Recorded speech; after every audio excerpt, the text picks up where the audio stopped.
ओम शांति। मीठे बच्चे, बाप आए हैं भारत को सेल्वेस करने। तुम बच्चे इस समय बाप के मददगार बनते हो। भारत ही प्राचीन खंड है। प्रश्न है, ऊंची मंजिल में रुकावट डालने वाली छोटी छोटी बातें कौन सी हैं?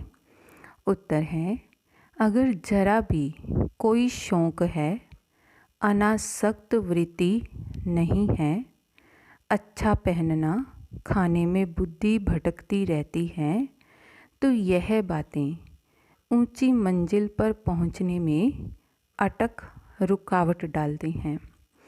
इसीलिए बाबा कहते, बच्चे बनवा में रहो, तुम्हें तो सब कुछ भूलना है, यह शरीर भी याद ना रहे।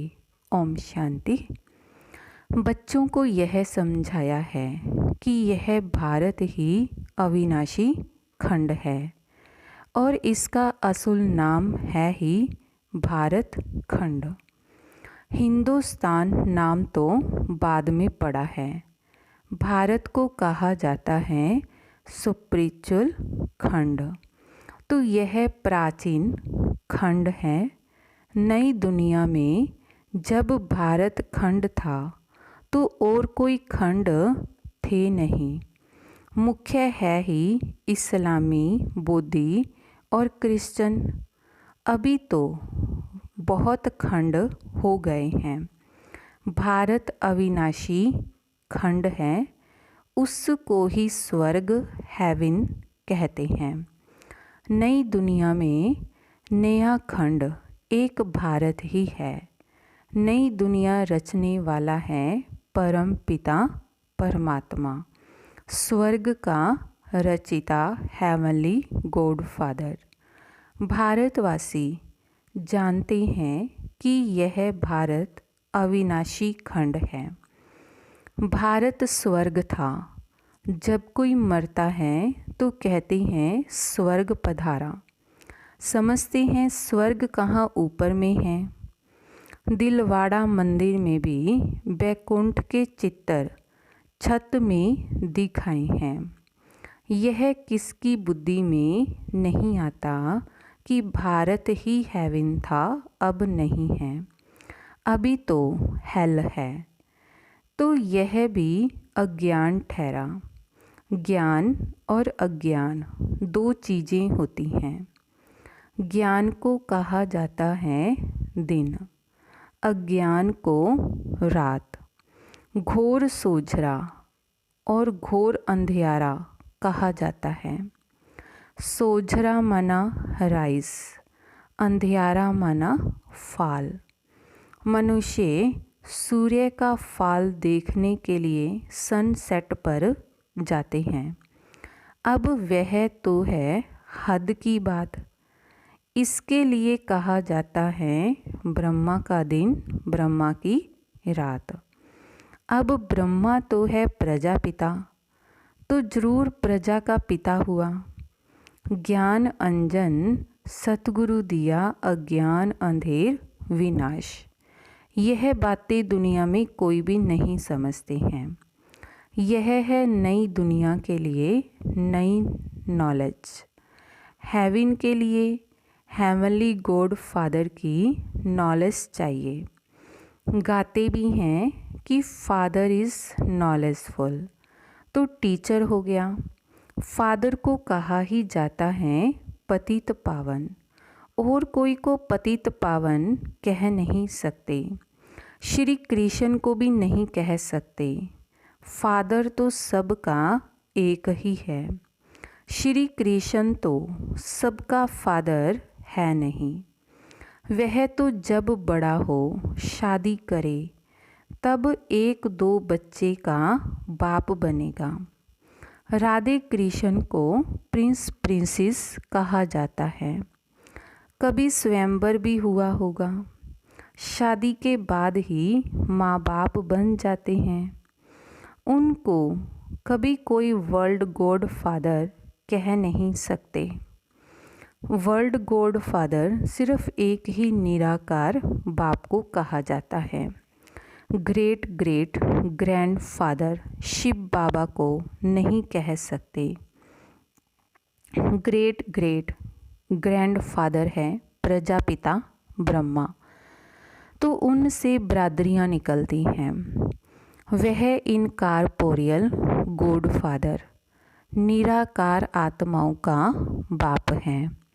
निराकारी आत्माएं जब यहाँ शरीर में हैं तब भक्ति मार्ग में पुकारती हैं।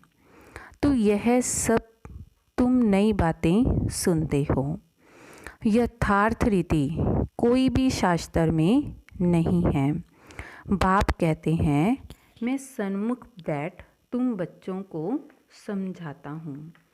फिर यह सारा ज्ञान गुम हो जाता है। फिर बाप आए तब आकर यथार्थ ज्ञान सुनाए, तो बच्चों को ही सम्मुख समझाकर वर्षा देते हैं। फिर बाद में शास्त्र बनते हैं। सन्यासी तो यथार्थ तो बन न सके, क्योंकि सच की दुनिया ही खत्म हो झूठ खंड हो जाता है। तो झूठी चीज़ होगी, क्योंकि उतरती कला ही होती है। सच से तो चढ़ती कला होती है। तो भक्ति है रात, अंधियारे में ठोकरें खानी पड़ती हैं, माथा टेकते रहते हैं। ऐसा घोर अंधियारा है, मनुष्यों को तो कुछ भी पता नहीं रहता है। दर दर धक्के खाते रहते हैं। इस सूर्य का भी राइज और फॉल होता है, जो बच्चे जाकर देखते हैं। अब तो तुम बच्चों को ज्ञान सूर्य का उदय होना देखना है। राइज ऑफ भारत और down fall of Bharat. Bharat ऐसे डूबता है जैसे सूर्य डूबता है। तो सत्यनारायण की कथा में यह दिखाते हैं कि भारत का बेड़ा नीचे चला जाता है। फिर बाप आकर उनको सेल्वेस करते हैं। तुम इस भारत को फिर से सेल्वेस करते हो, यह तुम बच्चे ही जानते हो। तुम निमंत्रण भी देते हो। नवनिर्माण प्रदर्शनी भी नाम ठीक है। नई दुनिया कैसे स्थापन होती है उसकी प्रदर्शनी तो चित्रों द्वारा समझानी दी जाती है। तो वही नाम वाला, तो वही नाम चला आए तो अच्छा है। नई दुनिया कैसे स्थापन होती है, वह राइज कैसे होती है, यह तुम दिखाते हो। जरूर पुरानी दुनिया फाल होती है, तब दिखाते हैं कि राइज कैसे होता है। यह भी एक स्टोरी है, राज्य लेना और गंवाना। 5000 वर्ष पहले क्या था, कहेंगे सूर्यवंशियों का राज्य था। फिर चंद्रवंशी राज्य स्थापन हुआ। वह तो एक दो से राज्य लेते हैं, दिखाते हैं फलाने से राज्य लिया। वह कोई सीढ़ी नहीं समझते। यह तो बाप समझाते हैं कि तुम गोल्डन एज से सिल्वर एज में गए, सीढ़ी उतरते आए। तो यह 84 जन्मों की सीढ़ी है। सीढ़ी उतरनी होती है, फिर चढ़नी भी होती है। डाउनफॉल का भी राज समझना होता है। भारत का डाउनफॉल कितना समय और राइज कितना समय। फॉल एंड राइज ऑफ भारतवासी विचार सागर मंथन करना होता है। मनुष्यों को टेम्पटेशन में कैसे लाएं, और फिर निमंत्रण भी देना है कि भाइयों बहनों आकर समझो। बाप की महिमा तो पहले बतानी है। शिव बाबा की महिमा का एक बोर्ड होना चाहिए। पतित पावन ज्ञान का सागर, पवित्रता सुख शांति का सागर, संपत्ति का सागर, सर्व का सद्गति दाता, जगत पिता, जगत शिक्षक, जगत गुरु शिव बाबा से आकर अपना सूर्यवंशी चंद्रवंशी वर्षा लो। तो मनुष्यों को बाप का पता पड़े। बाप की और श्री कृष्ण की महिमा अलग अलग है। यह तुम बच्चों की बुद्धि में बैठा हुआ है। सर्विसेबल बच्चे जो हैं वे सारा दिन दौड़ा दौड़ी करते रहते हैं, अपनी लौकिक सर्विस होते भी छुट्टी ले सर्विस में लग जाते हैं। तो यह है ही ईश्वरीय गवर्नमेंट। खास बच्चियां अगर ऐसी सर्विस में लग जाएं तो बहुत नाम निकाल सकती हैं। सर्विसेबल बच्चों की पालना तो अच्छी रीति होती ही रहती है, क्योंकि शिव बाबा का भंडारा भरपूर है। जिस भंडारे से खाया वह भंडारा भरपूर, काल कंटक दूर। तुम हो शिववंशी, वह रचता है, यह रचना है। बाबुल नाम बहुत मीठा है। शिव साजन भी तो है ना, तो शिव बाबा की महिमा ही अलग है। निराकार अक्षर लिखने से समझते हैं कि उनका कोई आकार नहीं है। बी लवड मोस्ट शिव बाबा है, परम प्रिय तो लिखना ही है। इस समय लड़ाई का मैदान उनका भी है तो तुम्हारा भी है। शिव शक्तियाँ नॉन वायोलेंस गाई जाती हैं, परंतु चित्रों में देवियों को भी हथियार दे हिंसा दिखा दी है। वास्तव में तुम योग अथवा याद के बल से विश्व की बादशाही लेते हो। हथियारों आदि की बात ही नहीं है। गंगा का प्रभाव बहुत है, बहुतों को साक्षात्कार भी होगा। भक्ति मार्ग में समझते हैं कि गंगा जल मिले तब उद्धार हो, इसीलिए गुप्त गंगा कहते रहते हैं। कहते हैं बाण मारा और गंगा निकली। गौमुख से भी गंगा दिखाते हैं। तुम पूछेंगे तो कहेंगे कि गुप्त गंगा निकल रही है। त्रिवेणी पर भी सरस्वती को गुप्त दिखाया है। मनुष्यों ने तो बहुत बातें बना दी हैं, यहाँ तो एक ही बात है, सिर्फ अलफ, बस अल्लाह आकर बहस स्थापन करते हैं। खुदा हेवन स्थापन करते हैं, ईश्वर स्वर्ग स्थापन करते हैं। वास्तव में ईश्वर तो एक है। यह तो अपनी अपनी भाषा में भिन्न भिन्न नाम रख दिए हैं, परंतु यह समझते हैं कि अल्लाह से जरूर स्वर्ग की बादशाही मिलेगी। यहाँ तो बाप कहते हैं मन मना भव। बाप को याद करने से वर्षा जरूर याद आएगा।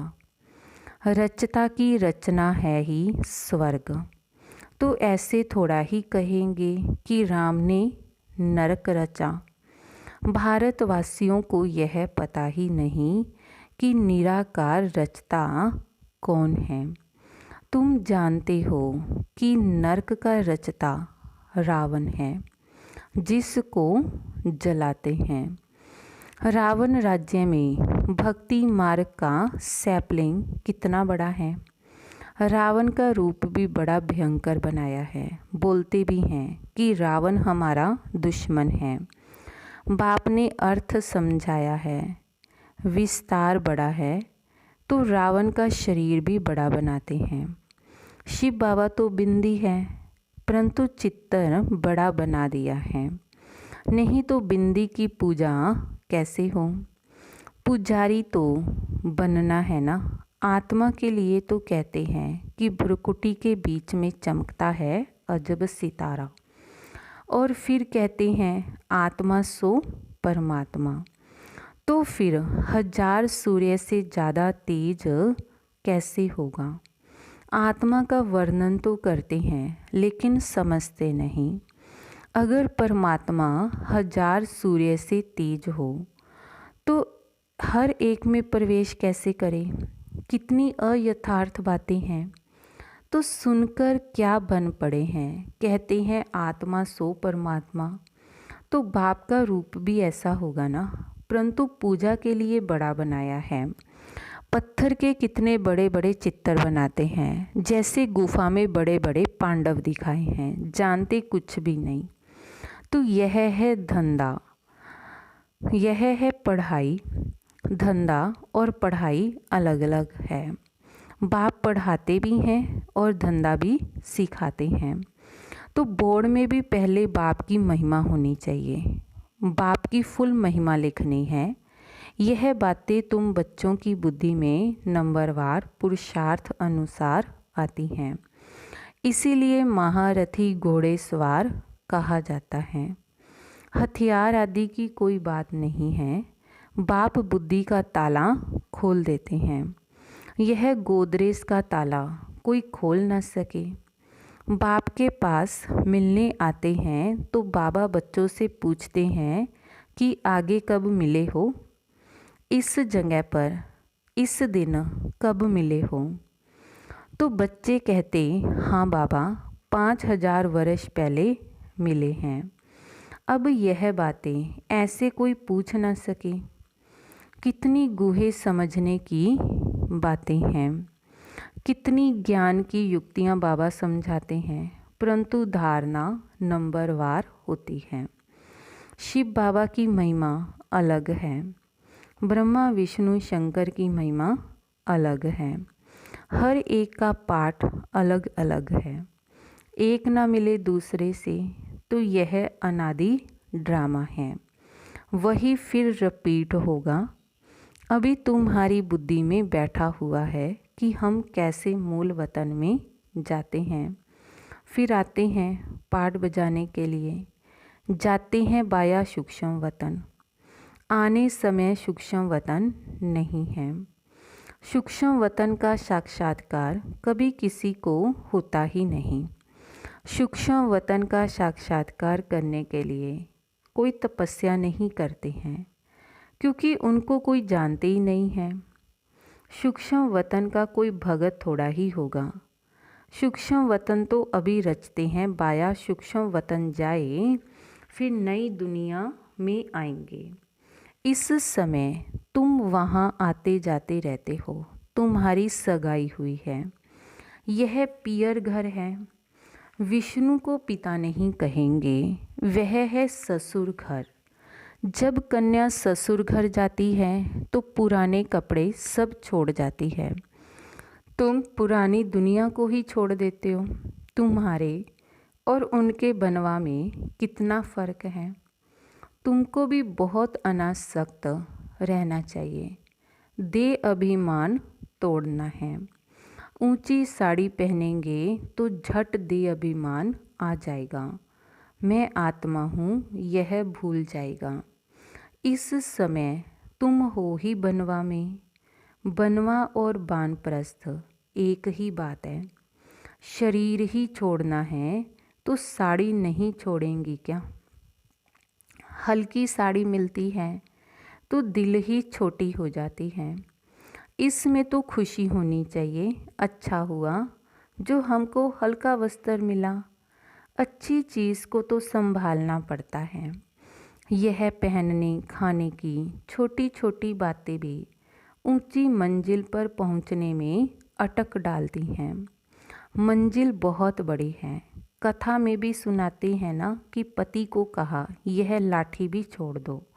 बाप कहते हैं यह पुराना कपड़ा पुरानी दुनिया सब खलास होनी है। इसलिए इस पुरानी दुनिया से बुद्धि योग तोड़ना है। तो इसको बेहद का संन्यास कहा जाता है। सन्यासियों ने तो हद का संन्यास किया है। अब तो फिर वे अंदर आ गए हैं। आगे तो उनमें बहुत ताकत थी। उतरने वालों की महिमा क्या हो सकती है। नई नई आत्माएं भी पिछाड़ी तक आती रहती हैं पाठ बजाने। उनमें क्या ताकत होगी। तुम तो पूरे 84 जन्म लेते हो। यह सब समझने के लिए कितनी अच्छी बुद्धि चाहिए। सर्विस एबल बच्चे सर्विस में उछलते रहेंगे। ज्ञान सागर के बच्चे ऐसे भाषण करें जैसे बाबा उछलता है, तो इसमें फंक नहीं होना है। अच्छा, मीठे मीठे सिकिलदे बच्चों प्रति माता पिता बाप दादा का याद प्यार और गुड मॉर्निंग। रूहानी बाप की रूहानी बच्चों को नमस्ते। रूहानी बच्चों की रूहानी बाप दादाजी को याद प्यार गुड मॉर्निंग नमस्ते। शुक्रिया बाबा शुक्रिया। मुख्य सार है, पहला है बुद्धि से बेहद का संन्यास करना है। वापस घर जाने का समय है, इसलिए पुरानी दुनिया और पुराने शरीर से अनासक्त रहना है। दूसरा है ड्रामा की हर सीन को देखते हुए सदा हर्षित रहना है। वरदान है अपनी हाईएस्ट पोजीशन में स्थित रहकर हर संकल्प बोल और कर्म करने वाले संपूर्ण निर्विकारी भव। अपने हाईएस्ट पोजीशन में स्थित रहकर हर संकल्प बोल और कर्म करने वाले संपूर्ण निर्विकारी भव। संपूर्ण निर्विकारी अर्थात किसी भी परसेंट में कोई भी विकार तरफ आकर्षण ना जाए, कभी उनके वशीभूत ना हो। हाईएस्ट पोजीशन वाली आत्माएं कोई साधारण संकल्प भी नहीं कर सकती। तो जब कोई भी संकल्प व विकर्म करते हो तो चेक करो कि जैसा ऊंचा नाम वैसा ऊंचा काम है। अगर नाम ऊंचा काम नीचा तो नाम बदनाम करते हो। इसलिए लक्ष्य प्रमाण लक्षण धारण करो, तब कहेंगे संपूर्ण निर्विकारी अर्थात होलीएस्ट आत्मा। स्लोगन है कर्म करते करण करावनहार बाप की स्मृति रहे तो स्व पुरुषार्थ और योग का बैलेंस ठीक रहेगा। कर्म करते करण करावनहार बाप की स्मृति रहे तो स्व पुरुषार्थ और योग का बैलेंस ठीक रहेगा। ओम शांति।